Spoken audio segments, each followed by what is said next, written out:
ఇక్కడ జర్మనీలో తిరుగుబాటు అన్నటువంటిది చాలా కీలకమైనటువంటిది నడుస్తోంది. ఆల్రెడీ మొన్ననే వాళ్ళ అదృష్టం ఏంటంటే జర్మనీ ఆర్థిక సంక్షోభంలో ఉంది, తీవ్రమైనటువంటి సమస్యల్లో ఉంది, ప్రజా తిరుగుబాటు జరుగుతున్నాయి.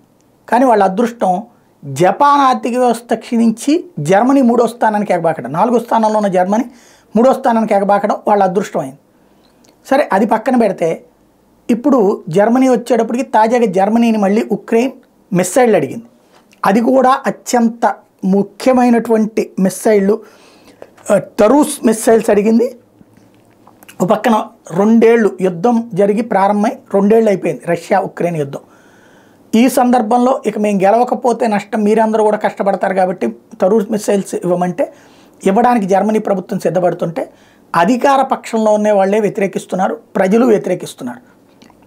రష్యాతో మాట్లాడండి, రష్యాతో గొడవలు పెట్టుకోకండి, రష్యాతో విభేదాల వల్ల మనకు ఒరిగేది ఏమీ లేదు, ఎందుకంటే ఇలా పక్కనే ఉంటుంది అక్కడ, వద్దు అన్నటువంటి కోణంలో ప్రెషర్ చేస్తున్నారు ప్రజలు అక్కడ.